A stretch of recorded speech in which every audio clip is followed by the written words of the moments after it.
முதுகில் குத்திட்டாரு ராஜ்யசபா சீட்டு தராமன்னு சொல்லியிருக்காங்க. உங்கள் கருத்து என்ன? அவருடைய தன்மை என்ன?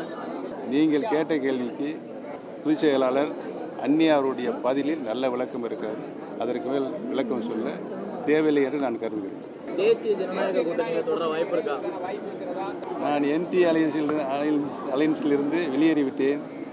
எல்லா அரசியல் கட்சிகளும் எல்லாரோடையும் கூட்டணி வைத்திருக்கிறார்கள், எல்லாரோடையும் எதிர்த்து நின்றிருக்கிறார்கள். எதிர்காலத்தில் எம்மாதிரியான கூட்டணி வரும் என்பதனை மக்கள் தான் தீர்ப்பளிப்பார்கள். நடிகர் விஜய் அரசியலில் மாற்றத்தை அவர் ஒரு இன்றைய நிலையில் அவர் இயக்கத்தை ஆரம்பித்திருக்கார். அவருக்கு என்னுடைய வாழ்த்துக்களை. இணைய வாய்ப்பு இருக்கா? எதிர்காலத்தில் எதுவும் நடக்கலாம். அதிமுக பொதுச் செயலாளர் தலைமையாக கொண்டு ஒரு கூட்டணி அமைதுன்னு சொல்றாங்கல்ல பாஜக, நீங்க எல்லாரும் சேர்ந்து ஒன்றா இருக்கக்கூடிய ஒரு அணியை உருவாக்கிடுவீங்க.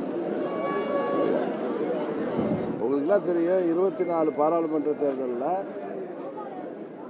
மாண்புமிகு மோடி அவர்கள் 3வது முறையாக இந்தியாவின் பிரதமராக வருவது தான் நாட்டுக்கு நல்லது, பாதுகாப்பிற்கு நல்லது. எந்தவித நிபந்தனைமற்ற ஆதரவை, அதாவது அன்கண்டிஷனல் சப்போர்ட்டை நாங்கள் கொடுத்தோம். 26 சட்டமன்ற பொதுத் தேர்தல் என்பது வேறு. அதில் எங்கள் நிலைப்பாடை நீங்கள் பொறுத்திருங்கள். டிசம்பர் மாதத்தில் உறுதியாக உங்களுக்கு ஓபிஎஸ் அவர்களை இணைக்க பாஜகவில் இணைக்க ஏதாவது முயற்சி எடுக்கிறீங்களா? பாரதிய ஜனதா கட்சியை பொறுத்த மட்டிலும் என்னுடைய தேசிய ஜனநாயக கூட்டணியுடைய தலைவராக அண்ணன் யூபிஎஸ் அவர்கள் இருக்கிறார். அவர்கள் இந்த மாண்பு உள்துறை அமைச்சர் அமித்ஷா அவர்களை சந்தித்து பேசி இந்த கூட்டணியுடைய தலைவராக அறிவித்திருக்கிறார். அதே நேரத்தில் அம்மா மக்கள் முன்னேற்ற கழகத்துடைய பொதுச் செயலாளர் மதிப்பிற்கு மரியாதைக்குரிய திரு டிடிவி சார் அவர்கள் பாராளுமன்ற தேர்தலிலிருந்து தொடர்ந்து எங்களோடு பயணித்துக் கொண்டிருக்கிறார்கள். நீங்கள் ஓபிஎஸ் மட்டும் கேட்டிருக்கிறீர்கள். அண்ணன் டிடிவி சார் அவர்களும் எங்களோடு தொடர்ந்து பாராளுமன்றத்திலிருந்து இன்று வரையும் இருந்து கொண்டிருக்கிறார்கள். எங்களை பொறுத்தவரை வலுவான கூட்டணி அமைக்க வேண்டும் என்றுதான்.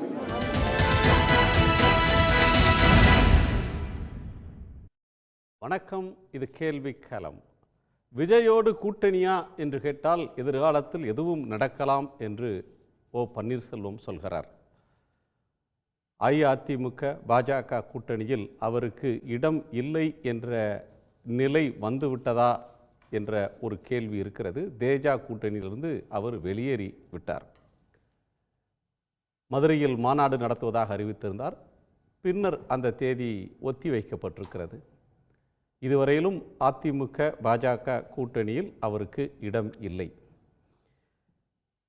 சமரசம் செய்து கொண்டு அந்த அணியில் தொடர்வதற்கு சில சமிக்ஞைகளை அமமுகவின் பொதுச் செயலாளர் திரு டிடிவி தினகரன் வெளியிட்டிருந்தாலும் அவை அஇஅதிமுக தலைமையால் சரியாக கண்டுகொள்ளப்படாததாலோ என்னவோ இப்போது டிடிவி தினகரன் குரலில் ஒரு மாற்றம் தெரிகிறது. கூட்டணியை பிரேமலதா அவர்கள் சொல்வதைப் போல ஜனவரியில் எங்கள் கூட்டணியை முடிவு செய்வோம் என்று அவர் சொல்வதைப் போல டிசம்பரில் அமமுக தன்னுடைய கூட்டணியை முடிவு செய்யும். 24இல் மோடி அவர்களை பிரதமர் வேட்பாளராக முன்னிறுத்தி தேர்தலை சந்தித்தது வேறு, இப்போது இருக்கக்கூடிய நிலை வேறு என்று திரு டிடிவி தினகரன் பதிலளித்திருக்கிறார். இவர்கள் இல்லாமலேயே தேர்தலை சந்திக்கக்கூடிய இடத்திற்கு திரு எடப்பாடி பழனிசாமி செல்கிறாரா? தங்களுக்கான இடத்தை உறுதி செய்து கொள்வதற்கான வேறு வாய்ப்புகளை தேட தொடங்கி இருக்கிறார்களா என்கிற பல அம்சங்களை பேசப்போகிறோம். நம்மோடு பத்திரிகையாளர் திரு கோட்டீஸ்வரன், திரு பாக்கி, மதிமுக செய்தி தொடர்பாளர் திரு காரை செல்வராஜ், ஓபிஎஸ் ஆதரவாளர் திரு கண்ணன், வழக்கறிஞர் திரு அக்னீஸ்வரன். எல்லோருக்கும் வணக்கம். கோட்டீஸ்வரன், இந்த டெவலப்மெண்ட் எப்படி பார்க்குறீங்க? சார், அரசியல்வாதிகளுக்கு மக்களோட சேவை, அரசியல் கொள்கையை தாண்டி அவர்களோட இருப்பு. ஏன்னா 10 நாளைக்கு ஒரு வாட்டி டோன் டெனரை மாற்றுறாங்க. இப்போ நம்ம அந்த காட்சியை பார்த்தோம். இப்போ நீங்கள் இப்போ சன் தொலைக்காட்சியில் வந்தது. இதற்கு முன்னாடி பிரேமலதா விஜயகாந்த் அவர்கள் நேற்று ஒரு கருத்து சொல்கிறாங்க, எடப்பாடி பழனிசாமி முதுகில் குத்திட்டாரு அப்படின்னு சொல்லி பேசப்பட்டதாக ஒரு தகவல். அந்த தகவலுக்கு இன்றைக்கி வரலும் ஒரு பதிலோ இல்லை அது நாங்கள் அப்படி பேசலை, இல்லை அது உண்மை தான், அது எதிர்க்கலை அப்படின்னு ஒரு கருத்து வரலை. டிடிவி தினகரன் என்ன சொன்னார்னா, மோடி அவர்களை தான் நாங்கள் ஏற்கிறோம், மோடி பின்னாடி தான் நாங்கள் போகிறோம்னு பேசிக்கிட்டு இருந்தார் ஒரு 2-3 காலமாக. எடப்பாடி பழனிசாமி அவர்கள் தான் முதல்வர் வேட்பாளர்னால் நாங்கள் அப்புறமா பின்னாடி சொல்லுவோன்ற மாதிரி தான் சொன்னார். இப்போ அவரோட பேச்சிலுமே ஒரு தன்மை மாறுகிறது. ஐயா, ஓபிஎஸ் அவர்களை பொறுத்தவரைலாம் அந்த தன்மை என்பது ஒரு நிலையே இல்லாமல் இருக்குது. எப்படி ஏடிஎம்கே தன்மையிலேருந்து இந்த விஷயத்தை அணுகுனீங்கன்னா, எடப்பாடி தரப்புலேருந்து இந்த விஷயத்தை அணுகுனீங்கன்னா, அவர் ஓபிஎஸ்க்கு இடமே இல்லைன்ட்டார். காலம் கடந்து விட்டது, அவர் எங்கள் கட்சி இல்லை, எதிர்கட்சின்னு சொல்லிட்டார். ஒரு சின்ன ஹோப்பை மட்டும் டிடிவிக்கு சொல்லிட்டு இருந்தார். காலம் வரும், காலம் கனியட்டும்னு சொன்னார். அவர் காலம் கணிகிறவர்களையும் காத்திருக்க வேண்டாம்னு சொல்லி இவர் தன் ஒரு அடுத்த மூவுக்கு டிடிவி நகர்றாரோ அப்படின்னு தோணுது. கண்டிப்பாக இந்த அதாவது சார் எல்லாருமே வந்து என்னென்னா இந்த டிசம்பர் வரலும் பார்த்துக்கலாம். இந்த ஒரு வீடு நமக்கு பிடிக்கும், வாடகைக்கு போகலாமா வேணாமன்னு டிசம்பர் தை மாதம் அப்படின்னு இந்த ஆர்வடெல்லாம் பார்த்துக்கிட்டு இருந்தால் யார் அட்வான்ஸ் காசு கொடுக்குறாங்களோ அவங்க அந்த வீட்டுக்கு வாடகை வாங்கி போயிடுவாங்க. அதுதான் கிட்டத்தட்ட நடக்க போகுது. ஏன்னா இன்னும் இருக்கிறது 7 மாத காலம்.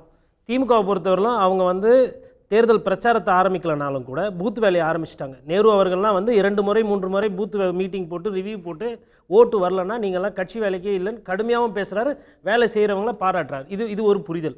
இன்னொரு சைடு வந்து ஆட்சியில் இருக்கிறதுனால திட்டங்கள், மக்கள் திட்டம் கடைசியாக என்னென்னலாம் வேகமாக பண்ண முடியுமோ அது ஒரு வேகம் காட்டுறாங்க.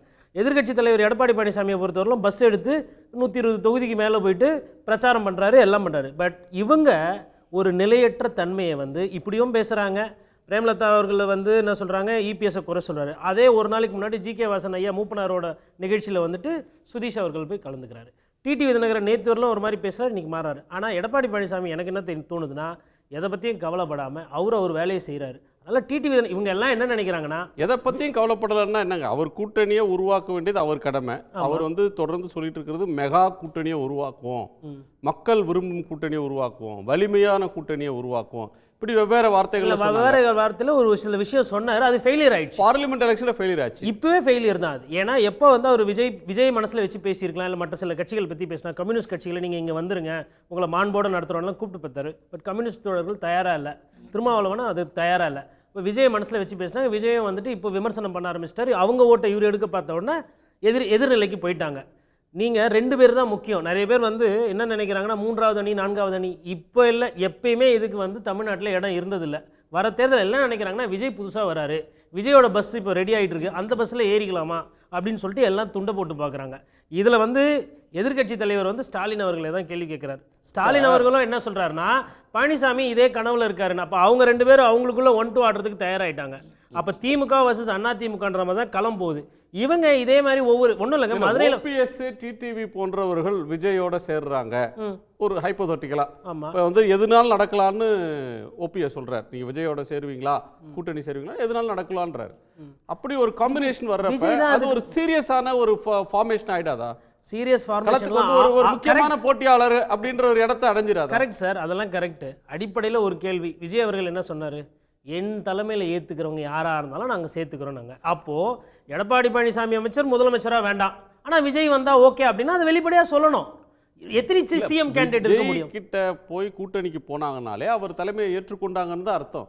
கிட்டத்தட்ட வந்து எடப்பாடி தலைமையிலான அணியில தங்களுக்கு இடம் இல்லை, மதிப்பு இல்லை அப்படின்ற இடத்துல தங்களை எங்க கௌரவமா நடத்துறாங்களோ அவங்கள அந்த இடத்துக்கு அவங்க நகரலாமே. பொலிட்டிக்கா அப்படித்தானே மூவ் ஆகும். அப்படிதான் சார் நகரணும். நான் என்ன சொல்றேன்னா அதை சீக்கிரமா தயவு செய்து செஞ்சாங்கன்னா மக்களுக்கு நிறைய மாநாடு போடலாம். மதுரை மாநாடு நடத்தலை, ஆல்ரெடி இப்போ மாநாடு நடத்துனாங்க, நிறைய செலவு இருந்தது, சேரை உடைச்சாங்க, ஒரு வியாபாரம் நடந்தது, பஸ்ஸில் போனாங்க. அதே மாதிரி எல்லாரும் போய் மக்களை சந்திச்சா நிறைய பணம் இருக்குது. தேர்தல் வந்து திருவிழா, அந்த திருவிழா கொஞ்சம் சீக்கிரமா ஆரம்பிக்கும். டிசம்பர் என்னன்னா எல்லாரும் போய் மக்களை ஓபன் பண்ணி வச்சிருக்காங்க அப்படின்றீங்க. ஏன் வலிமையான அணியை அமைக்க வேண்டிய கட்டாயத்தில் இருக்கிற திரு எடப்பாடி அதுக்கான முயற்சியை பண்ணலையா, இல்ல வேண்டியதில்லைன்னு நினைக்கிறாரா? வேண்டியதில்லைன்ற பொழுதுக்கே போயிட்டார். அவர் அதை சரி செய்யணும்னா எப்பயோ சரி செஞ்சிருக்கலாமே. அவர் என்ன நினைக்கிறாருன்னா ரெட்டலை என்கிட்ட இருக்கு, நான் மக்களை போய் சந்திச்சுக்கிறேன், திமுக எதிர்ப்புன்றது எனக்கு பிரதானமா, இந்த 3 விஷயங்கள் எனக்கு போதுன்ற அந்த முடிவில் இருக்கிற மாதிரி தான் தோணுது. இவர்கள் என்னன்னா ஒரு நாள் வந்து ஏத்துக்கிறேன்றாங்க, ஒரு நாள் ஏத்துக்கலன்றாங்க. இப்போ இவங்க யாரும் சார் எவ்வளவு நாள் பொறுத்து இருப்பாங்க? அவங்களுக்கு வந்து அவர் பிரச்சாரத்தை தொடங்கின மீட்டிங்க்கு சார் ஐஜேகேவோட பாரிவேந்தருக்கு அழைப்பு இருக்கு, டிஎம்சியோட ஜிகே வாசன் அழைக்கப்படுறாரு, நயினார் நாகேந்திரன் அழைக்கிறாங்க. ஆனா டிடிவிக்கு அழைப்பு இல்ல, ஓபிஎஸ்க்கு அழைப்பு இல்ல. ஏன்னா நீங்க சொன்ன அந்த 3 பேரும் எடப்பாடி பழனிசாமி தான் முதலமைச்சர்னு ஒத்துக்கிறாங்க, ஏத்துக்கிறாங்க. ஏத்துக்கிட்டா வழி, ஏத்துக்கலன்னா இல்ல. இன்னொன்று, இவர்களுக்கு வாக்கு சதவீதம் ஓரளவுக்கு 20%, 15% இருக்குன்னா இபிஎஸ் எப்போ வேணா சேர்த்துக்குவார். இவங்களுக்கும் வாக்கு சதவீதம் செல்வாக்கு போதிய அளவு இல்லைன்ற மாதிரி அந்த புள்ளிக்கு அவர் போறார். செல்வாக்கு இல்ல, அதனால ஓபிஎஸ்ஐயோ டிடிவியோ பொருட்படுத்த வேண்டிய அவசியம் இல்லை என்ற இடத்துக்கு திரு எடப்பாடி பழனிசாமி வந்துட்டாரு. இரட்டை இலை இருக்கு, மக்களை நான் நேராக சந்திச்சுக்க போறேன், திமுக எதிர்ப்பு வாக்கு தனக்கு வரும்னு நம்புறாருன்னு திரு கோட்டீஸ்வரன் சொல்றாரு. டிடிவி சொல்றதையும் ஓபிஎஸ் சொல்றதையும் தமிழ்நாட்டு மக்கள் எப்படி புரிஞ்சுக்கணும்? தமிழ்நாட்டு மக்களை புரிஞ்சுக்கிட்டதுனால தான், வாக்காளர்கள் மனநிலை என்னன்னு தெரிஞ்சுக்கிட்டதுனால தான் ஐயா ஓபிஎஸ் அவர்களும் அண்ணன் டிடிவி அவர்களும் எடப்பாடியை சிஎம்மாக ஏற்றுக்கிடுறதுக்கு முன் வரலை. காரணம், இன்றைக்கு செப்டம்பர் 1 இன்றைக்கு மாமன்னர் பூலித்தேவனுடைய பிறந்த தினம். இன்றைக்கு நாங்கள் அங்கே போய் அந்த நிகழ்வுகளை மரியாதை செலுத்திட்டு வரும்போது போன வருஷம் இருந்த அந்த எதிர்பார்ப்பு, அந்த ஆரவாரம் இந்த வருஷம் அங்கே இருந்த தாய்மார்கள் மத்தியில் குறைவாக இருந்துச்சு. கூட்டம் கூட்டமாக நின்னாங்க. ஆனால் ஒரு ஆரவாரம் இருக்கும், ஒரு அப்ரோச் அப்படியே நம்ம தலைவர் வந்துட்டாருங்கிற ஒரு ஃபீல் இருக்கும். ஆனால் அந்த ஃபீல் இன்னைக்கு கொஞ்சம் மிஸ் ஆன மாதிரி நான் உணர்ந்தேன். அவங்ககிட்டயே போய் பேசினேன். ஏன் போன வருஷம் ரொம்ப மதிப்பு மரியாதையாக நடத்துனீங்க, இந்த சைடு ஏதோ மிஸ் ஆகுதேன்னு கேட்கும்போது, இல்லை நீங்கள் எடப்பாடியை ஆதரிச்சிங்கன்னா, எடப்பாடியை ஏற்றுக்கிட்டிங்கன்னா எங்களுடைய ஆதரவு முழுசாக இருக்காது அப்படிங்கிறத உள்ளே என்ட்ரி ஆகும்போதே, அந்த கூட்டத்துக்குள்ளே நுழையும் போதே அந்த மக்கள் தெளிவாக சொல்ல ஆரம்பிச்சிட்டாங்க. இதுதான் தமிழ்நாட்டு முழுக்க இருக்குது. ஒரு விஷயத்தை தெளிவாக சொல்லிக்கிறேன். ஐயா ஓபிஎஸ் நிபந்தனையற்ற ஆதரவு அதிமுகவுக்குன்னு சொன்னார்னா எடப்பாடி தலைமையை ஏற்றுக்கிட்டு இல்லை, அதிமுக ஒன்றிணைவதற்கான நிபந்தனையற்ற ஆதரவு சொல்லியிருக்கிற ஒழிய எடப்பாடியை பொதுச் செயலாளராகவோ எடப்பாடிய சிஎம் வேட்பாளராகவோ ஒரு காலமும் ஏற்றுக்கிட போறதில்லை. இது ஐயா ஓபிஎஸ் அவர்களுக்கும் பொருந்தும். கடந்த தேர்தலில் ஓபிஎஸ் இபிஎஸ் முதலமைச்சர் வேட்பாளராக ஏற்றுக்கொண்டவர் தானே. அதற்கு முன்பு 4 வருஷம் முதலமைச்சராக இபிஎஸ்ஐ ஏற்றுக்கொண்டு அவருக்கு கீழே ஒர்க் பண்ணவர் தானே, துணை முதலமைச்சராக அந்த அமைச்சரவையில் இருந்த ஒருத்தர் தானே. இப்ப திடீர்னு சொல்றதுன்றது அவங்க இடம் இல்லைன்றதுனால தவறு இல்ல, அதுதான் மகா பெரிய தவறு. ஐயா ஓபிஎஸ் அவர்கள் தான் 2021 எடப்பாடியை சிஎம் கேண்டிடேட்டுன்னு பலகட்ட போராட்டத்துக்கு அப்புறம் வேண்டி விரும்பி கேட்டதுக்கப்புறம் மக்களின் எதிர்ப்பை மீறி அவரை முன்மொழிய வேண்டி இருந்துச்சு. ஆனால் ரிசல்ட் என்ன வந்துச்சு? எடப்பாடி வெற்றி பெற்றாரா? சிஎம் ஆக முடிஞ்சா? எந்த தேர்தலிலாவது வெற்றி பெற்றிருக்கிறாரா? தொடர் தோல்வியின் நாயகனாக மாறியிருக்கிறார். எந்த தேர்தல் எப்பொழுது வந்தாலும் அந்த தேர்தலில் அப்பொழுதே தோல்விங்கிற ஒரு பிம்பத்துக்கும் தோல்விக்கான நாயகனாகத்தானே எடப்பாடி மாறி இருக்கிறாரு. அப்போ மக்களால் புறக்கணிக்கப்பட்ட ஒரு நபர், மக்களால் ஏற்றுக்கொள்ளக்கூடாத ஒரு தலைவர், அவரை போய் மறுபடியும் ஏற்றுக்கொள்ளுங்க, அவரை போய் மறுபடியும் தலைவராக முன்மொழிங்க, சிஎம்மாக மாற்றுங்க. மக்களே ஏற்றுக்கிடாத போது நாம் எப்படி ஏற்றுக்கிட முடியும்? அதனால் மக்கள் விரும்பாத ஒரு சக்தியை, மக்கள் ஏற்றுக்கொள்ளாத ஒரு சக்தியை நாம் ஏற்றுக்கொள்வதற்கான எந்த அடிப்படை முகாந்திரமும் இல்லை. போக பாஜக இந்த விஷயத்தில் நினைத்தால் அதிமுகவை இணைப்பதற்கு 1 மணி நேரம் போதும். ஆனால் அது திட்டமிட்டு அவங்க செய்வதற்கு தயாராக இல்லை. அதிமுக பிரிஞ்சே இருக்கட்டும், பிளந்தே இருக்கட்டும், பாஜக ஆதாயத்தை தேடிக்கொள்கிறது. இன்னொன்று, தமிழக அரசியலின் தட்ப வெப்பம் தெரியாமல் திமுகவினுடைய எதிர்ப்பை அதிமுக இதுவரை அறுவடை செய்தது, அதிமுகவின் எதிர்ப்பை இதுவரை திமுக அறுவடை செய்தது. இந்த முறை திமுகவின் எதிர்ப்பை பாஜக தலைமையில் நாம் அறுவடை செய்யலாம் என்று கனவுலையும் கற்பனையிலும் அவர் வாழ்ந்து கொண்டிருக்கிறார்கள். அதிமுகவை பலகீனப்படுத்தி, பலகீனமான தலைமையை முன்னிலைப்படுத்தி, பழனிசாமியை முன்னிலைப்படுத்தினால் தோல்வி என்பது பாஜகவுக்கும் நன்றாக தெரியும். ஆனாலும் முன்னிலைப்படுத்துவதன் நோக்கம் அதிமுக வாக்கு வங்கியை தங்களுக்கான வாக்கு வங்கியாக மாற்றுவதற்கான முயற்சியில் ஈடுபடுகிறார்கள். இந்த கனவும் கற்பனையும் பலிக்காது. தமிழகம் அரசியலில் தெள்ளத் தெளிவானது. தமிழக மக்கள் ஆழமான அரசியலை புரிந்து வைத்திருக்கிறார்கள். தமிழ்நாட்டு மக்களுக்கு தெளிவு இருக்கு. ஓபிஎஸ்க்கு டிடிவிக்கு கிளாரிட்டி இருக்கா சார்? மக்களுக்கு தெளிவு இருக்கு. அவங்க யாரோ ஒருவர் போறாங்க. அந்த கிளாரிட்டி இருக்கிறதுனால தான் இபிஎஸ் இன்று வரை ஏற்றுக்கொள்ளவில்லை. பாஜகவிற்கு பல முறை பாடம் எடுத்தோம். நீங்கள் தவறான முன்னுதாரணத்தை முன்மொழிகிறீர்கள், இது செயல்பாட்டுக்கு வராதுன்னா பாஜக ஒரு நீண்ட நாள் திட்டத்தில் இருக்கிறது. அவர்களுக்கு இந்த 2026 தேர்தலில் வெற்றி பெற வேண்டும் என்கிற அக்கறையே கிடையாது. அவர்களுக்கு வாக்கை தன் பக்கம் திருப்ப வேண்டும், அதற்கு அதிமுகவை பலி கொடுக்க வேண்டும். இதை இந்த நோக்கத்தை புரிந்து கொண்டதனால்தான் ஐயா ஓபிஎஸ் அவர்கள் என்டிஏ கூட்டணியிலிருந்து வெளியே வந்திருக்கிறார். ஒரே ஒரு சின்ன ஒரு 10 செகண்ட் தான். சரி, எடப்பாடி பழனிசாமி தோற்று போயிட்டார். கடம்பூர் ராஜு எதிர்த்து டிடிவி தினகரன் ஜெயிச்சிட்டாரு. அப்புறம் பலாப்பழத்தில் நின்று ஓபிஎஸ் ஜெயிச்சிட்டாரு. இவர்கள் எல்லாம் மோடி அவர்களை பெருமையாக பேசி தமிழகத்துக்கு தலைவர் மோடின்னு பேசின காரணத்தினால தான் இந்த நிலைமை. எடப்பாடி பழனிசாமி அதில் பாதிக்கப்பட்டவர் தான். இன்றைக்கி ஏதோ இபிஎஸ் மேலே தான் குற்றச்சாட்டுன்னு கிடையாது. முதல்ல அடிப்படையில் பிஜேபி நம்பினவங்க தமிழ்நாட்டில் கெட்டு போயிருக்காங்க. இதுதான் வரலாறு. இதை பண்ணிட்டு அப்புறம் மக்கள் தெளிவில்லை அப்படின்றதுக்குள்ள இல்லை. நான் என்ன சொல்றேன்னா, இவர்கள் இந்த நொடி வெறியில ஒருவேளை எதனா ஒரு இடைத்தேர்தலையோ இல்லை பொது தேர்தலையோ இவர்களும் ஜெயிச்சிருந்தாங்கன்னா இபிஎஸ் அவர்கள் என்ன பண்ணிருப்பார், சரி வாங்க நான் ஒன்று சேர்ந்துக்கலாம் அப்படின்னு சேர்த்திருப்பார். இவங்களும் ஜெயிக்காத காரணத்தினால அவரும் ஜெயிக்காத காரணத்தினால சரி 2 தோல்வியில் எந்த தோல்வி பெரிய தோல்வி அப்படின்னு தமிழிசை சொல்லுவாங்க. அந்த மாதிரி போயிட்டு இருக்கு ஆட்டம். ஓகே திரு கண்ணன். கோட்டீஸ்வரன் முதல்ல அடிப்படை அரசியலுடைய புரிதலோடு பேசுங்க. ஐயா ஓபிஎஸ் அவர்கள் இருந்ததும் அண்ணன் டிடிவிட்ட இருந்ததும், ஐயா ஓபிஎஸ் இருந்தது சுயேட்சை சின்னம் 14 நாட்கள் தான். அண்ணன் டிடிவி தனி இயக்கம் அதிமுகவிலிருந்து பிளந்து இருக்கிறது, பிரிந்து வந்திருக்கிறோம். அதனால தான் தொடர்ந்து சொல்லி கொண்டு இருக்கிறோம், அதிமுக பிரிந்திருந்தா வெற்றி வாய்ப்பு இபிஎஸ்க்கு வராது, எங்களுக்கு வராது, அனைவருக்கும் தோல்விதாங்கிறத. ஓகே அக்னி, என்டிஏ உருப்பெறுவதற்கு முன்னால் ஒரு என்டிஏவை வலிமைப்படுத்துறதுல திரு எடப்பாடி பழனிசாமி தோற்கிறாரா? டிடிவி தினகரன் தேமுதிகவோட பேச்சு இன்னும் அதிகாரப்பூர்வமாக வரல, நமக்கு அன்அஃபிஷியலாக உள்ளதான். அவங்க அஃபிஷியலாக அவங்க டினையும் பண்ணல, அவங்களும் விமர்சிக்கிறாங்க.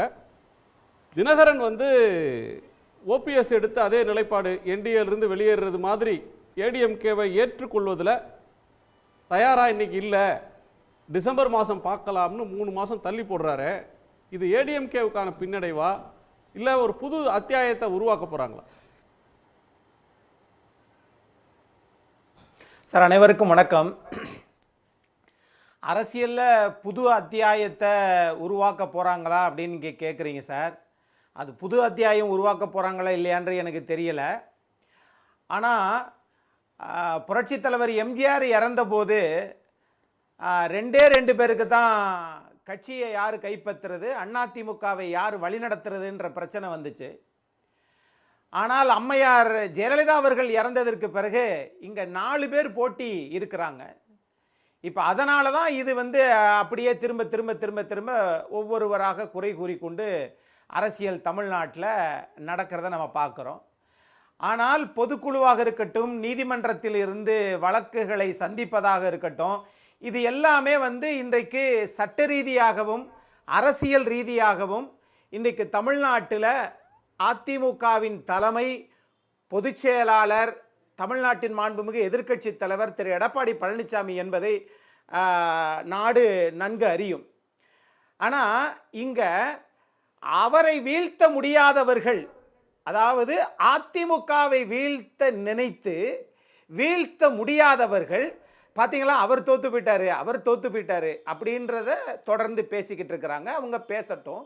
ஆனால் இங்கே யாருக்கு பலவீனம் அப்படின்லாம் நம்ம பார்க்க வேண்டிய அவசியம் இல்லை. அரசியலில் இன்னைக்கு சாதாரண நிலைமையில் இருப்பாங்க, நாளைக்கு ஒரு உயர்ந்த நிலைக்கு வந்துடுவாங்க. கூட்டணி கூட அப்படித்தான்.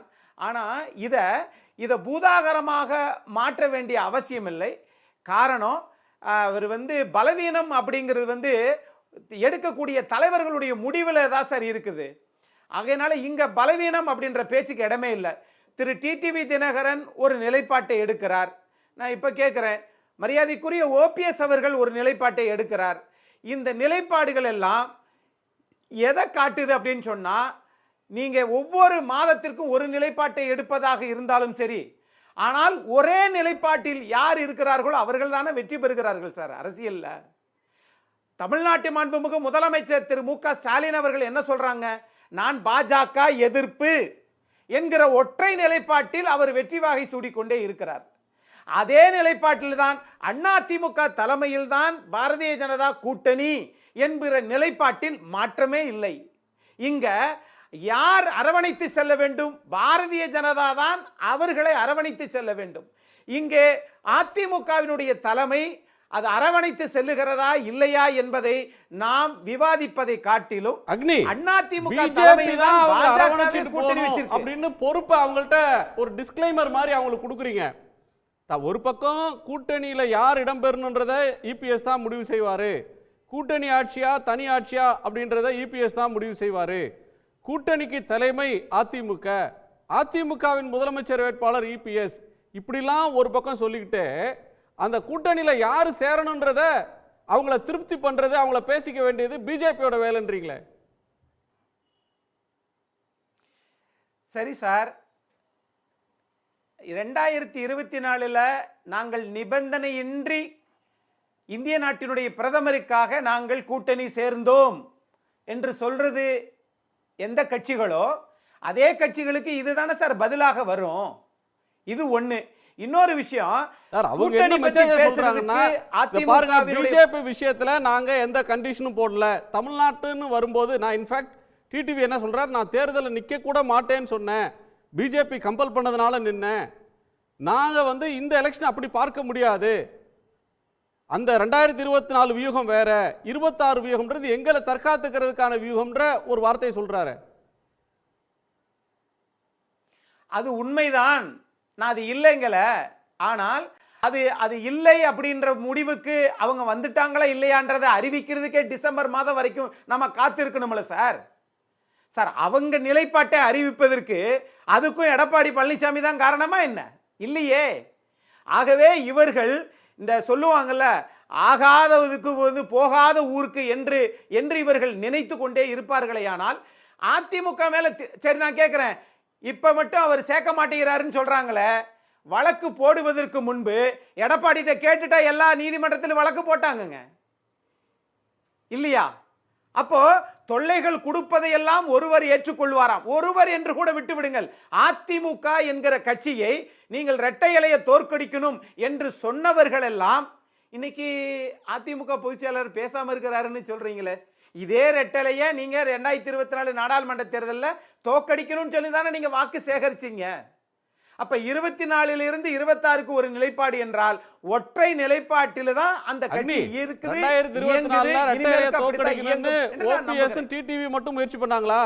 பிஜேபி முயற்சி பண்ணலையா? பிஜேபி அண்ணாமலை யாரை எதிர்த்து நின்னாரு? இபிஎஸ் யாருக்கு எதிராக வேட்பாளர் நிறுத்தினாரு? சரி சார், சார் சார் நீங்க சரியான கேள்வி சார். திரு அண்ணாமலை அவர்கள் இப்ப என்ன சார் சொல்றாரு? திரு எடப்பாடி பழனிசாமி அவர்களை முதலமைச்சர் ஆக்கி தீர்வோம், அதுதான் எங்களுடைய சங்கல்பம் சொல்றாரு. ஆனா நீங்க மக்கள் தடுக்கிறாங்க, நாங்க எப்படி சொல்ல முடியும்னு சொல்றீங்களே. ஆக இந்த நிலைப்பாட்டில் தெளிவுபடுத்திக்கலாம். அப்போ இவைகள் எல்லாமே ஏத்துக்கிறதுல அவங்களுக்கு இருக்கிற பிரச்சனை தான் இந்த சிக்கல்களுக்கு எல்லாம் காரணம்ன்றீங்க. கண்ணன் சார்ட்டே அதை கிளாரிட்டி கேட்டலாம். திரு கண்ணன் சார், இதே அண்ணாமலை எடப்பாடியை பற்றி என்ன சொன்னார்? எடப்பாடி அரசியலில் தற்குறி, ஒரு தருதலை, ஒரு தலைமைக்கே தகுதியற்றவர், இப்படிங்கிறதானே அண்ணாமலை சொன்னார். அதுக்குத்தானே எடப்பாடிக்கும் அண்ணாமலைக்கும் தனிப்பட்ட பகையாச்சு.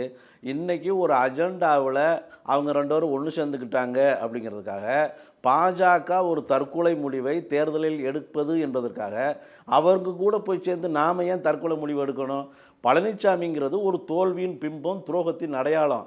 அதை நீங்கள் எந்த வடிவில் முன்னிலைப்படுத்தினாலும் அந்த வடிவம் தோக்கத்தான் செய்யும். இது மக்கள் ஒரு களம் ஏற்றுக்கிட போகிறதில்ல. இது பாஜக கூட்டணியில் இருந்தாலும் சரி, பாஜக கூட்டணியில் இல்லாமல் இருந்தாலும் சரி, பழனிசாமி தனியாக வந்தாலும் சரி, பழனிசாமி கூட்டணியோட ஒரு அணியாக வந்தாலும் சரி, எந்த தேர்தலில் எப்பொழுது பழனிசாமி முகத்தை காட்டினாலும் அந்த தேர்தலில் தோல்வி தான் அப்படிங்கிறது தமிழக மக்கள் தெளிவாக இருக்கிறாங்க. அதற்காக திமுக எதிர்ப்பு வாக்குகள் பூரா பாஜகவுக்கு வந்துருங்கிற கனவுலையும் கற்பனையிலையும் பாஜக ஒரு பிளே பண்ணுது. வராது, நடக்காது. பழனிசாமியை முன்னிலைப்படுத்தியப்பட்ட தேர்தல்கள் எல்லாம் திமுகவுக்கு தான் அந்த பலனை சேர்க்குமே ஒழிய பழனிசாமிக்கும் பலன் தராது, பாஜகவுக்கும் பலன் தராது. அக்னி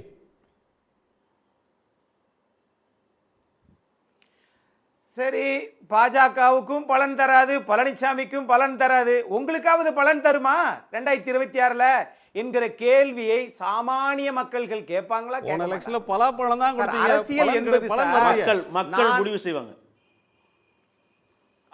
அதாவது அதுதான் பலாப்பழத்துக்கு பலன் தரலன்னு பலாப்பழத்துக்கு பலன் தரலன்னு எப்படி சொல்ல முடியும்? 3,42,000 வாக்கு எங்கேருந்து வந்துச்சு? அதே ரெட்டலையில் நின்ன அந்த வேட்பாளருக்கு 89,000 வாக்குகள் தான் விழுந்திருக்கு. அப்படின்னா இந்த 3,42,000 ஓட்டு யாருடைய ஓட்டு? அண்ணன் தினகரன் வாங்கின 2,90,000 ஓட்டு யார் ஓட்டு? இந்த 35% இருந்த அதிமுக ஓட்டு 20% வந்திருக்கு. 15% அதிமுக ஓட்டு காணாமல் போயிருக்கு. அது எங்கே போச்சு? 1.5 கோடி வாக்காளர்கள் 82 லட்சமாக குறைஞ்சிருக்கிறாங்களே, அது எப்படி குறைஞ்சிச்சு? இதெல்லாம் ஒரு தலைவன் சிந்திக்க வேண்டாமா? அதை நினச்சி செயல்பட வேண்டாமா? சும்மா பழனிசாமிக்கே முட்டு கொடுத்துக்கிட்டே இருந்தால் முட்டு வேணா தேய்மை ஒழிய வெற்றி வரவே வராது. காரை செல்வராஜ் சார், இந்த டெவலப்மெண்ட்டை நீங்கள் எப்படி புரிஞ்சுக்கிறீங்க? டிடிவி, ஓபிஎஸ் அவங்கெல்லாம் ஒரு ஃபேக்டரே இல்லை அப்படின்னு ஒதுக்க முடியுமா? ஒரு தேர்தலில் 0.5% ஓட்டு வச்சுருந்தாலும் ஒரு ஃபோர்ஸ் வந்து முக்கியமான ஒன்று தான்.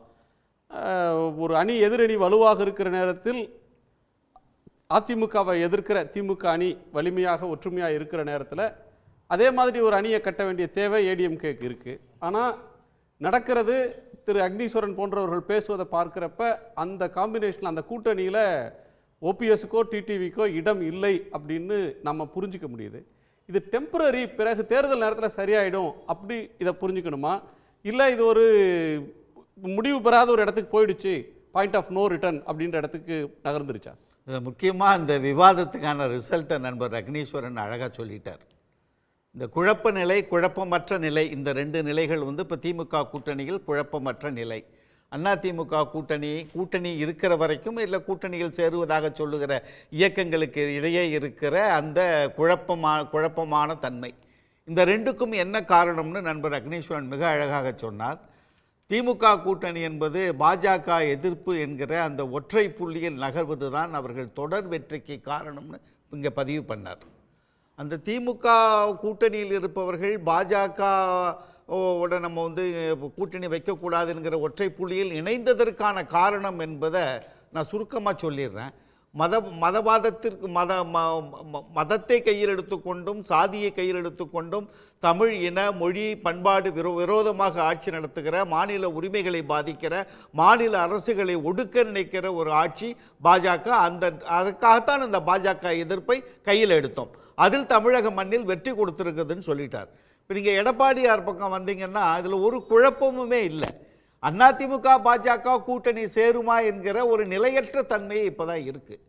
ஏன்னா அமித்ஷா வருகிற பொழுது இப்போ முதல் முறை சொன்னார், 2வது முறை சொன்னார், இப்போ வந்திருக்கும் போது சொல்லிட்டாரு கூட்டணி ஆட்சி தான். அவர் முடிச்சுட்டு வெளியில் வந்தோன்னே நயினார் நாகேந்திரன் இல்லை அது எடப்பாடியார் முடிவு பண்ணுவார்னு வெளியில் வந்து சொல்கிறாங்க. அமித்ஷா அவர்கள் வந்து ஒரு கருத்தை விதைக்கிறார்கள் என்று சொன்னால் அதை அறுவடை செய்வார் என்பதுதான் இதுவரைக்கும் இந்திய தேர்தல் அரசியல் களத்தில் நாம் பார்த்திருப்பது. ஒன்றும் இல்லை, இந்த துணை ஜனாதிபதி தேர்தல் எந்த அளவுக்கு கீழே இறங்குறான்னு சொல்கிறேன். அதற்கு எடப்பாடி பயப்படத்தானே வேணும். துணை ஜனாதிபதி தேர்தல் அவர் கொடுத்த ஒரு தீர்ப்பை வச்சுக்கிட்டு நக்சலுக்கு ஆதரவானதுங்கிற கருத்தை விதைக்கிற இடத்தில் ஒரு நாட்டினுடைய உள்துறை மந்திரி எவ்வளவு கீழே இறங்கியிருக்கார். ஒரு 18 நீதிபதிகள் அதற்கு கண்டனம் தெரிவிக்கக்கூடிய இடத்திற்கு தன்னை ஒரு உள்துறை அமைச்சர் வந்து தன்னை நகர்த்தி கொள்கிறார் என்று சொன்னால் தேர்தலுக்காக எதையும் செய்யக்கூடியவர்கள் அமித்ஷா அவர்கள். அதனால் அமித்ஷா மீதான பயம் இன்றைக்கும் அதிமுகவில் இருந்து கொண்டே இருக்கிறது, அது இருக்கும். இப்போ கூட்டணி ஏன் இப்போ டிடிவி தினகரன் டிசம்பரில் பேசுவார்னு சொல்கிறாருன்னா காரணம் என்னன்னா அவர்கள் பாஜகவை மட்டுமே நம்பி இருக்கிறார்கள். அதிமுகவிலிருந்து பாஜக விலகினால் டிடிவி அறிவித்து விடுவார், நாங்கள் பாஜகவுடன் கூட்டணி தொடர்கிறது என்று. இன்றைக்கு அதிமுக பாஜக கூட்டணியே தொடருமா என்கிற கேள்விக்குறி மாறி பிஜேபி லாக் பண்ணி வச்சிருக்கேன் சார். ஒரு 6 மாசம் இல்ல, ஒரு வருஷத்துக்கு முன்னாடியே கூட்டணியை போட்டு உட்கார வச்சுட்டாங்களே. கூட்டணி போட்டு உட்கார. ஆனால் எடப்பாடியார் அப்பப்போ வந்து வெளியில் வந்து பேசிக்கிட்டு இருக்காரு, எங்களை ஒன்றும் பண்ண முடியாது, நான் எடுக்கிறதா முடிவுன்னு பேசுறாருல. பிஜேபி எடுத்து பேசுறது இல்லையா? அவருடைய நிலைப்பாடுன்ற அளவுல தான் இருக்காரே தவிர பிஜேபியை பாலிசி வைஸ் இப்போ நிதி கல்வி நிதி அப்படின்னா ஒன்றும் அவங்க பேச முடியாது. அதுதான் சொன்னேன், அமித்ஷா லாக் பண்ணி வச்சிருக்காருன்னு சொல்லிட்டேன். அமித்ஷாவை மீறி இவர்கள் பேசிவிட முடியாது. டிடிவி ஏன் திடீர்னு போன சில மாதங்களுக்கு முன்பொருளையும் கூட எடப்பாடி ஏற்றுக்கொள்றதுல எனக்கு எந்த தயக்கமும் இல்லை. இந்த கூட்டணியினுடைய கட்சிகள் என்டிஏ ஏற்றுக்கிறாங்க, என்டிஏவோட சீஃப் மினிஸ்டர் கேண்டிடேட்னா அதை ஏற்றுக்கிறதுல எனக்கு எந்த தயக்கமும் இல்லைன்னே சொன்னார். அப்படி அந்த அளவுக்கு சொல்லிட்ட ஒருத்தர் திரும்ப டிசம்பருக்கு அதை போஸ்ட்போன் பண்ணுறது எதில்? இல்லை, டிசம்பர்னா எடப்பாடியார் கூட ஒரு கட்சி இணைவதற்கான வாய்ப்பு இருக்குமான்னு பார்ப்பாங்க. ஓபிஎஸ்ஐ பொறுத்தவரை, டிடிவியை பொறுத்தவரை, சசிகலா அவர்களை பொறுத்தவரை அதிமுகவை இன்னும் ஒருங்கிணைத்து விட முடியுமா என்கிற சிந்தனை அவர்கிட்ட இருந்துக்கிட்டே இருக்கும். இப்போ அவசரப்பட்டு ஒரு முடிவு எடுத்துட்டு அதுவே அவர்களுக்கு வினையாகி விடக்கூடாது.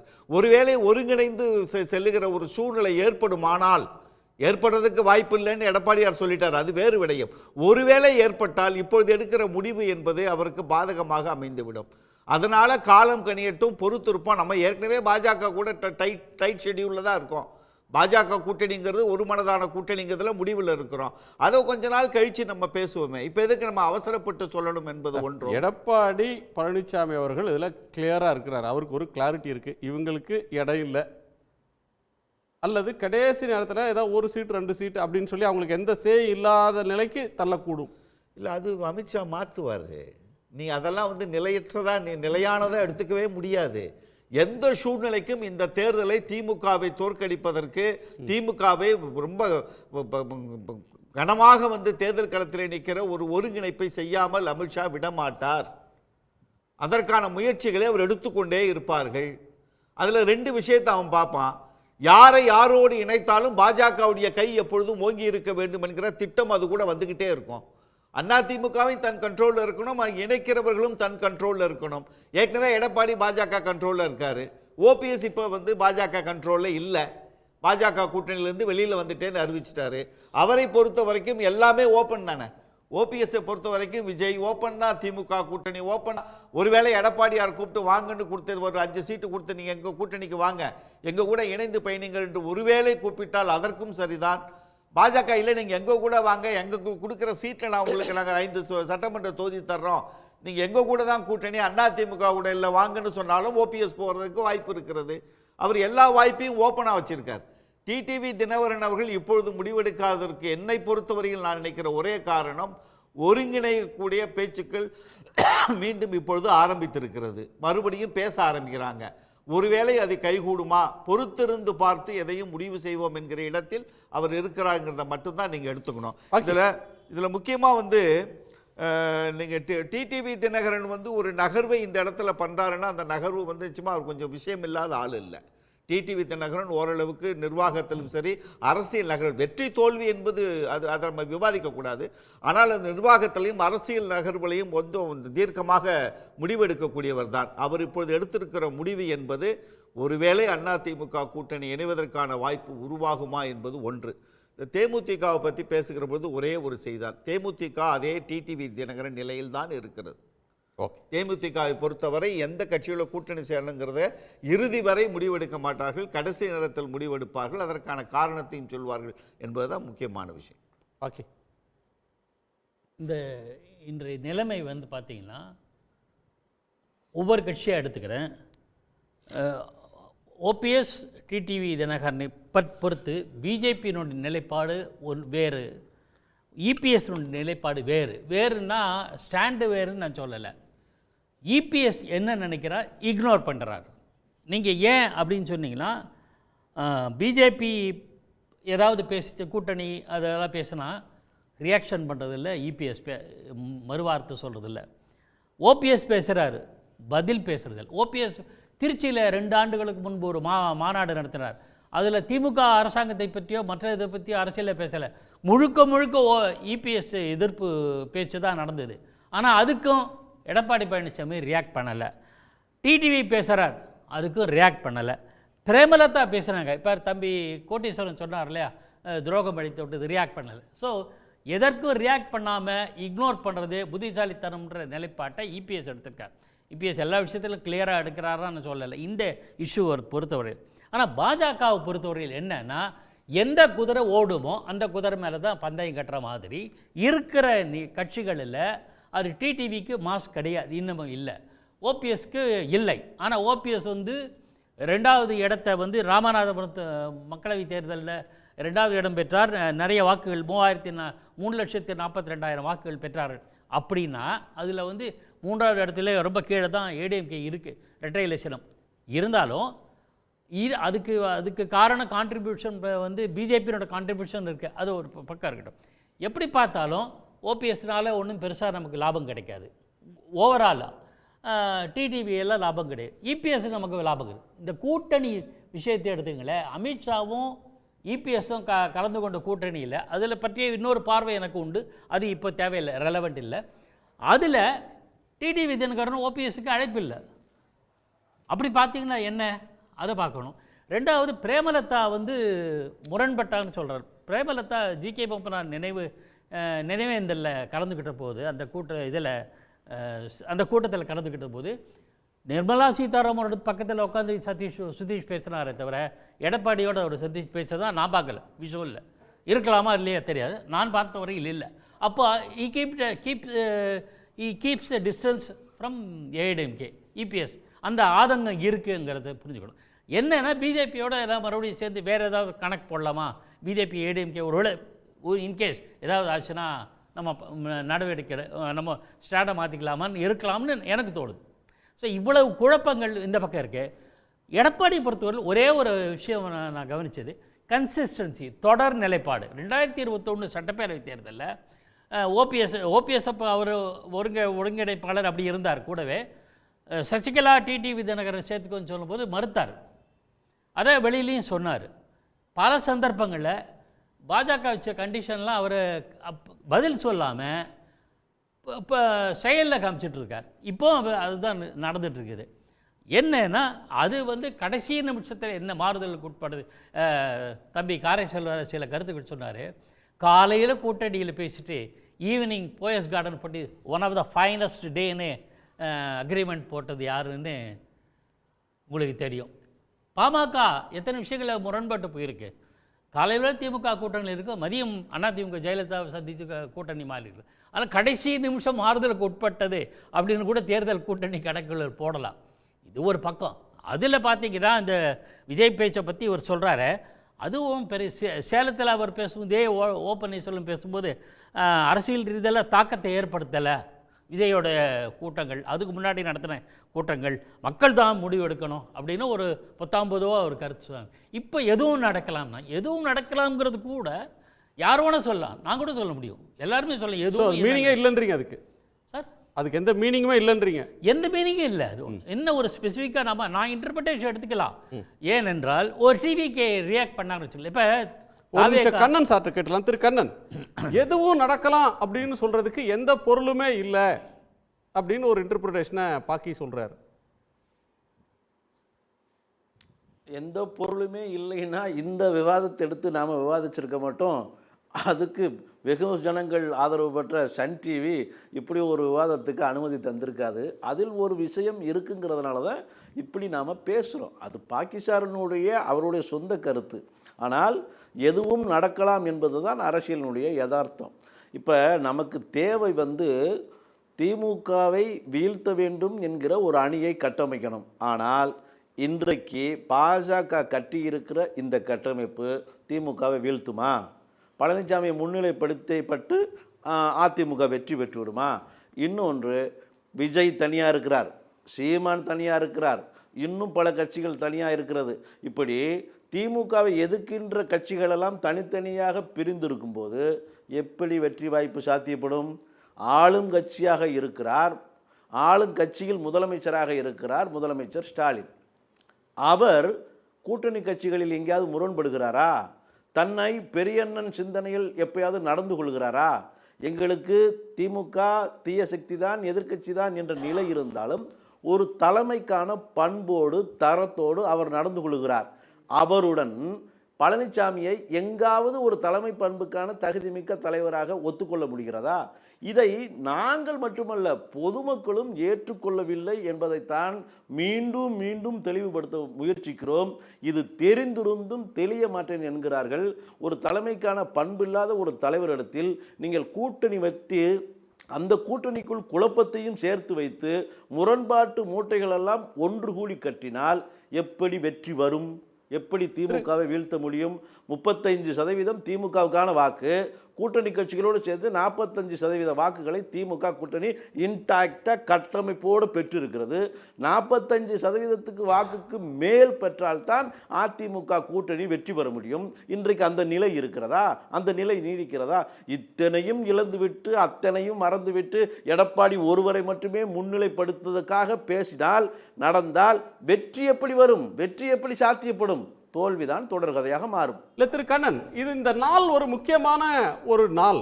எப்படி பார்த்தீங்கன்னா தென் தமிழகத்தில் இபிஎஸ்க்கு செல்வாக்கு இல்லை அப்படின்னு உங்கள் தரப்பில் சொல்கிறீங்க. இந்த நாளில் தான் அவர் மதுரையில் தன்னுடைய பயணத்தை, 2ஆம் கட்ட பயணத்தை தொடங்குறார். தென் தமிழ்நாடே அதிமுக பின்னாடி தான் இருக்குது, அந்த பலத்தை நீங்கள் பார்க்க போகிறீங்கன்னு அவருடைய தளபதிகளாக இருக்கக்கூடிய செல்லூர் ராஜு, ராஜன் செல்லப்பா, ஆர்பி உதயகுமார் இவங்கெல்லாம் வந்து வரிஞ்சு கட்டி பல நாட்களாக வேலை செஞ்சு ஒரு பிரம்மாண்டத்தை காட்டுறதுக்கு முயற்சி பண்ணுறாங்க. சவுத்தில் வீக் ஏடிஎம்கே அப்படின்ற ஒன்றை மாற்றுறதுக்கு இபிஎஸ் முயற்சி பண்ணுற நேரத்தில் டிடிவி அண்ட் ஓபிஎஸ் வேற ஒரு டைமென்ஷனில் வேற ஒரு டைரக்ஷனில் அதை எடுத்துகிட்டு போகிறாங்களே. ஏன் அந்த டைரக்ஷனில் எடுத்துகிட்டு போகிறாங்கன்னா, மக்கள் மத்தியில் நீங்கள் சொல்லுகிற மாதிரி தென் மாவட்டத்தில் மட்டும் அவர் வீக் இல்லை, தமிழகத்தில் மேற்கு மண்டலமாகட்டும், டெல்டாவாகட்டும், வடக்கு மண்டலமாகட்டும் எங்கும் வீக்காக தான் இருக்கிறது. எந்த இடத்துல அவங்க ஜெயிச்சிருக்கிறாங்க?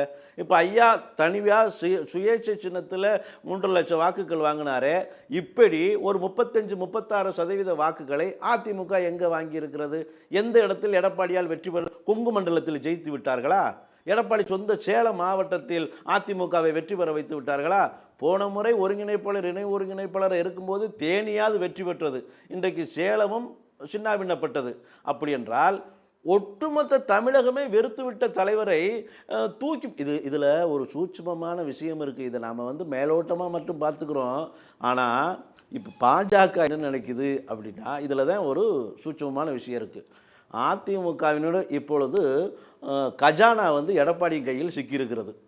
எடப்பாடியை முன்னிலைப்படுத்தினால் இந்த தேர்தலோடு அந்த கஜானா காலியாகிவிடும்.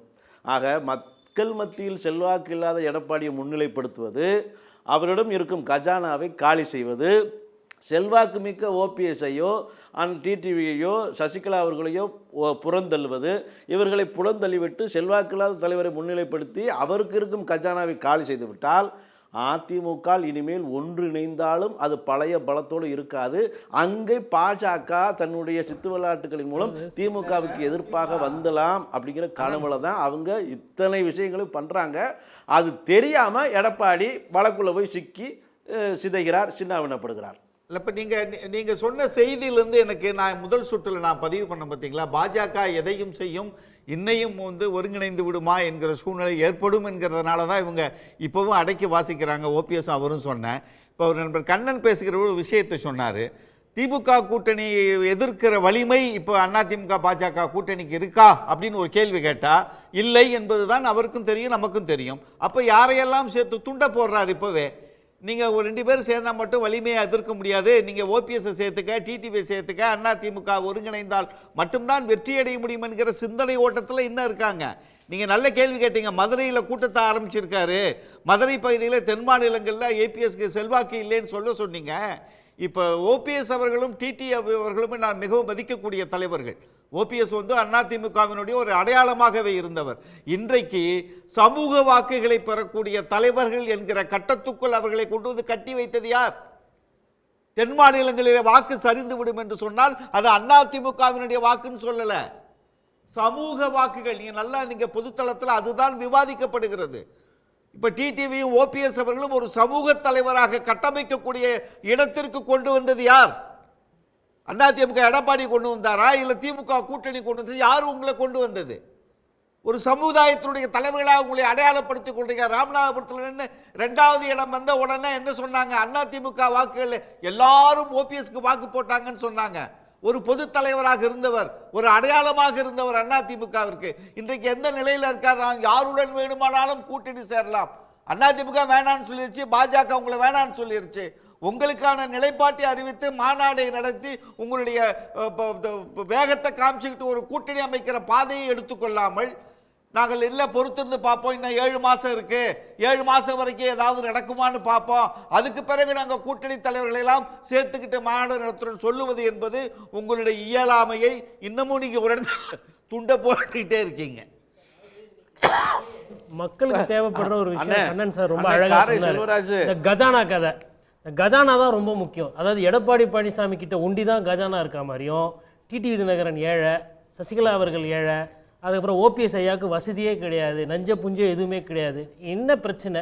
கஜானாலேருந்து யார் எடுத்து கட்சிக்கு செலவு பண்ணுறாங்களோ அவங்களுக்கு செல்வாக்கு.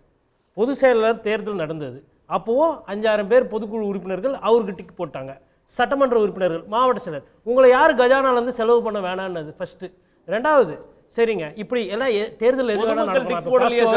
இல்ல என்ன முடிச்சுக்கிறேன் ஐயா, உங்களுக்கு நான் சொல்றேன் முடிச்சுக்கிறேன். இப்போ அக்னீஸ்வரன் சாரும் கண்ணன் சாரும் பேசும்போது ரொம்ப மரியாதையா ஒருத்தர் தாக்கிக்காம அழகாக பேசுகிறாங்க. அது என்ன நோக்கம்னா அதிமுக ஒன்று சேர்ந்தால் கட்சி பலப்படுமேன்ற அந்த உள்ளர்த்தத்தினால அப்படி இருக்காங்க. இதே எண்ணோட்டம் ஏன் டிடிவி தினகரனுக்கும் ஓபிஎஸ் அவர்களுக்கும் சசிகலாக்கு இல்லை?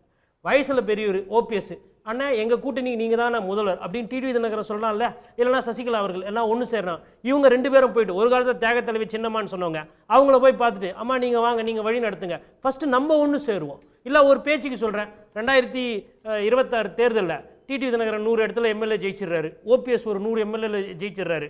விஜய்க்கு ஓட்டு இல்லை, ஸ்டாலின் அவர்களுக்கு ஓட்டு இல்லை, எடப்பாடி பழனிசாமி ஓட்டு இல்லை, யாருங்க முதல்வர் வேட்பாளர்? இவ்வளோ முரணை இவங்களுக்குள்ளே வச்சுக்கிட்டு இவங்க ஃபஸ்ட்டு ஒன்று சேராமல் கட்சிக்காரர்களை குழப்பம் பண்ணி பிரிவினைவாதம் இவங்க பண்ணிக்கிட்டு இருக்கிறாங்க. ஆனால் பேசும்போது என்ன சொல்கிறாங்க இவங்களுக்குள்ள? நான் என்ன கேட்குறேன்னா, இப்போ பஸ் எடுத்துன்னு அவர் போயிட்டார், அண்ணன் காரை செல்வராஜ் கரெக்டாக சொன்னார், அங்கே போய் கோயிலில் உட்காராரு, பிரச்சாரம் பண்ணுறாரு, ஏதோ ஒன்று பண்ணுறாரு மதுரையில்.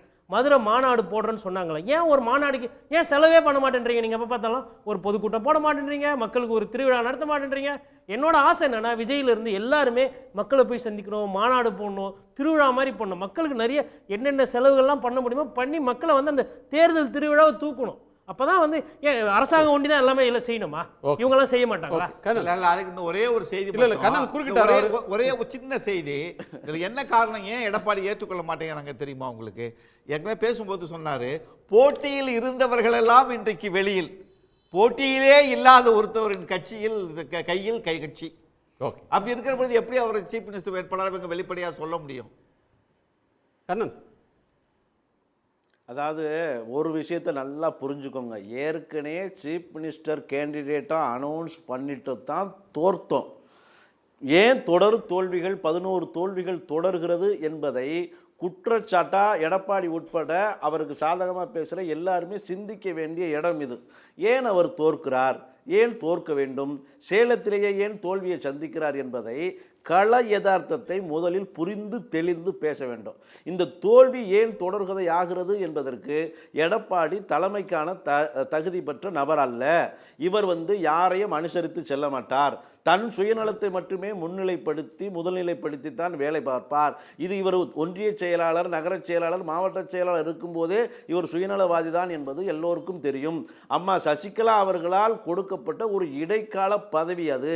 அதில் அந்த அதிகாரத்தை கைப்பற்றி கொண்டு எல்லாத்தையும் ஆக்கிரமிச்சு தான் இந்த இடத்திற்கு வந்திருக்கிறார், ஒழிய அரவணைச்சு வரல. அதனால் மக்கள் இவரை ஏற்றுக்கிடலைங்கிற கள யதார்த்தத்தை புரிஞ்சுக்கணும். அதனால தான் சொல்கிறோம், அதிமுக ஒன்றுபடணுங்கிறது எங்களுடைய விருப்பம் மாத்திரமல்ல, தொண்டர்களின் விருப்பம், தமிழக மக்கள் விருப்பம். இபிஎஸ்க்கு வேணும்னா அதில் முரண்பாடு இருக்கலாம், ஆனால் அது அவருடைய சொந்த கட்சி அல்ல. இது புரட்சி தலைவர் ஆரம்பித்த கட்சி, புரட்சி தலைவி வழிநடத்த கட்சி. இந்த கட்சி ஒன்றா இருக்கணும். அப்பனாத்தான் அதுவும் பலமான கூட்டணி அமைக்கணும். அதன் பிறகுதான் திமுக வெற்றி பெற முடியும். இப்படி பிரிந்திருந்தால் வெற்றிக்கு சாத்தியமில்லை. எடப்பாடியை முன்னிலைப்படுத்தி எந்த தேர்தலை சந்தித்தாலும் அந்த தேர்தலில் வெற்றிக்கான சாத்தியக்கூறுகளும் இல்லை. திமுகவின் வெற்றியை இவர்கள் இப்படி ஒரு கூட்டணி அமைத்து உறுதிப்படுத்துகிறார்கள் என்பதுதான் உண்மை.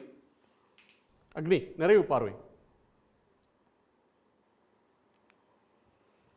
போற்றுவோர் போற்றட்டும், புழுதிவாரி தூற்றுவோர் தூற்றட்டும், என் கடன் பணி செய்து கிடப்பதே அப்படின்னு சொல்லி களத்தில் நிற்கிறார். ஒன்று மட்டும் சொல்லிக்கிறேன், நான் அளவு கடந்து வார்த்தைகளை நான் உதிர்ப்பவன் கிடையாது, அது என்னுடைய வேலையும் கிடையாது. இந்த 4 பேரும் சேர்ந்தாலும் நான் வருத்தப்பட போவதும் கிடையாது, நான் வானவேடிக்கை விடப்போவதும் கிடையாது. ஆனால் புரட்சி தலைவர் எம்ஜிஆர், புரட்சி தலைவி அம்மா, அந்த இரட்டலை சின்னம், அந்த வானவேடிக்கை விடுவீங்களா, வருத்தப்படுவாங்களீங்கன்றது அடுத்து உங்க ரியாக்ஷன். அடுத்து சேருவாங்களா, சேர்றதுக்கான நிபந்தனைகளும் நான் இப்படி கேட்கிறேன், மதிமுகவுக்கு புரட்சி புயல் வைகோ அவர்களுக்கு நாடாளுமன்ற உறுப்பினர் ராஜ்யசபா கொடுப்பீங்களா? ஆனா கொடுக்காட்டினாலும் நாங்க அமைதியா இருக்கிறோமே, அது எப்பன்னு தெரியல. அது ஒருபுறம் இருக்கட்டும். ஆகவே இங்க நான் ஒண்ணுதான் சார், நீங்க 1000 அவமானங்கள், 1000 சுடு சொற்கள் எல்லாவற்றையும் பேசுங்கள், பேசிக்கொண்டே இருங்கள். செயல்படுகிறவர்கள் வெற்றியாளனாக வருவார்கள். ஆனால் நம்ம சன் டிவியில் ஒன்று மட்டும் சொல்லிக்கிறேன், என்னன்னா நம்ம இந்த சென்னை நம்மளுடைய நம்முடைய சென்னையில் இருக்கக்கூடிய பல்கலைக்கழகத்துக்கு முதல்லாம் பரீட்சை வச்சு தான் எடுப்பாங்களாம். அப்படி இந்தியாவில் இருக்கக்கூடிய புகழ்மிக்க ஒரு பெரிய தலைவர்கள்லாம் வந்து எழுதி அதில் வந்து நிறைய பேர் வந்து தோற்று போயிருக்கிறாங்க, அந்த பரீட்சையில் தேர்ச்சி பெறலை.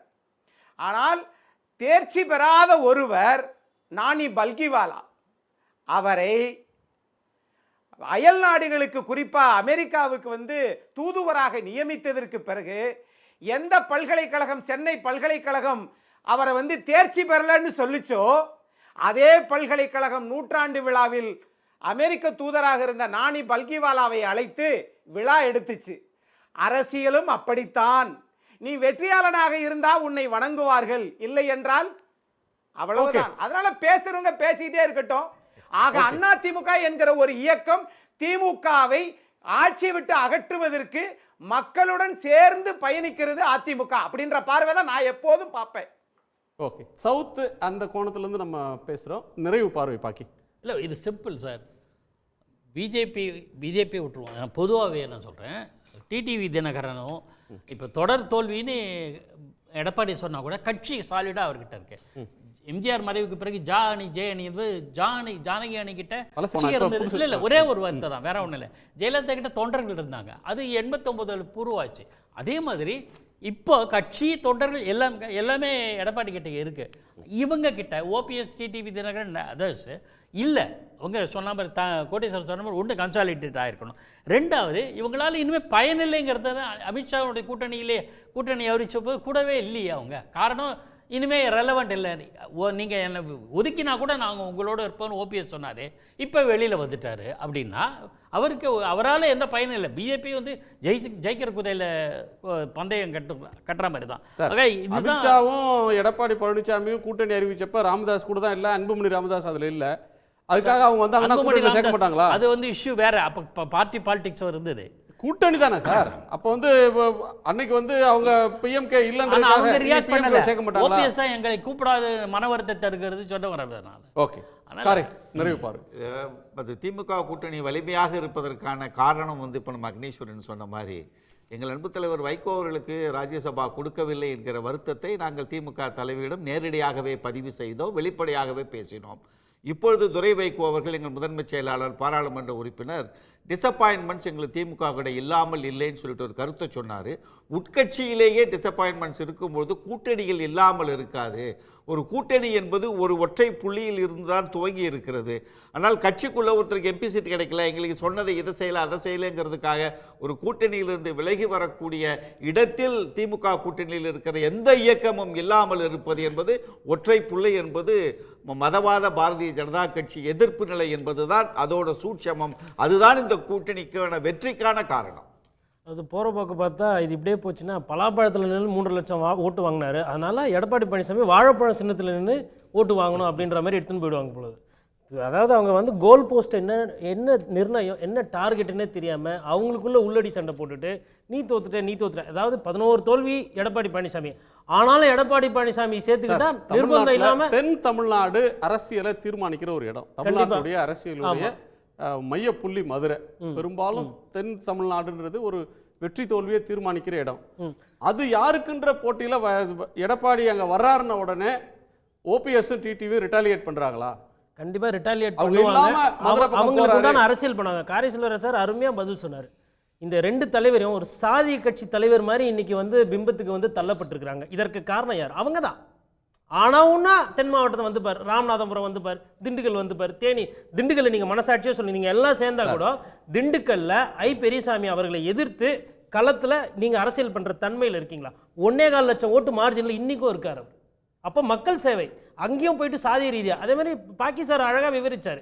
உங்களுக்கு உண்டான அந்த வாக்காளர்கள் இழுக்கிற அந்த தன்மையோ இல்லை, அண்ணன் கண்ணன் சொன்ன மாதிரி கஜானாவை திறக்கின்ற அந்த விஷயமோ இல்லை. நீங்க கஜானாவையும் திறக்க மாட்டேன்றீங்க, மக்களையும் போய் சந்திக்க மாட்டீங்க, ஆனா கோர்ட்டுக்கு கொண்டு போறீங்க. Okay okay okay Thiru Kannan, உங்க நிறைவு பார்வை. அதாவது எதை எப்படி பேசினாலும் கள யதார்த்தம், மக்கள் மனநிலை எது என்பதை தெரிந்தால்தான் ஒரு தலைவர் தொடர்ந்து நீடிக்க முடியும். இப்போ இருக்கிற கள யதார்த்தம் திமுக கூட்டணி வலுவான கூட்டணியாக, வெற்றியை நோக்கி பயணிக்கும் கூட்டணியாக இருக்கிறது. அவர்களின் வெற்றி வாய்ப்பை தடுக்க வேண்டுமென்றால் அதிமுக ஒன்றிணைந்தால் மட்டும் எல்லாரும் சொல்கிறாங்க நாங்கள்லாம் அதிமுக ஒன்று சேர்ந்துட்டா இவர்கள் எதிர்பார்ப்ப அதிமுக ஒன்றிணைந்தாலும் பழனிசாமியை முன்னிலைப்படுத்தினாலும் அப்பொழுதும் தோல்விதான் ஏனென்றால் ஒன்றிணைந்த அதிமுக தான் பழனிசாமியை முன்னிலைப்படுத்தியது. ஐயா ஓபிஎஸ் தான் பழனிசாமியை முதல் வேட்பாளராக முன்மொழிந்தார். ஆனால் அன்றிலிருந்து தான் இந்த தோல்வி இன்று வரை தொடர்கிறது. அதனால் எப்படி எடப்பாடி இடையில் வந்தாரோ அப்படியே இந்த தலைமை இடையிலேயே நீக்கப்பட்டு மீண்டும் அதிமுகவிற்கு ஒரு புது தலைமை வரும்போது தான் அதிமுக பழைய நிலையை எட்டும். அதுவரை அதிமுக பலகீனமான அதிமுகவே இருக்கும். அந்த அதிமுகவை நம்பி பாஜகவும் பயணித்தால் அதுவும் பாலும் கிணத்தில் விழுந்துதான் சாகும். அரசியலில் இந்த முறை திமுக புதியதொரு வரலாற்றை எழுதும். அதற்கான சாத்தியக்கூறுகளை இவர்களே உருவாக்கி கொடுத்து வருவார்கள் என்கிற ஆதங்கத்தில் தான் நாங்கள் பேசுகிறோம். மிக்க நன்றி. உங்கள் எல்லோருக்கும் நன்றி. மீண்டும் சந்திப்போம். இது கேள்விக்களம் மக்களின் மேடை. செய்திகளை தெரிந்து கொள்ள சன் நியூஸ் பெல் ஐகானை கிளிக் பண்ணுங்க.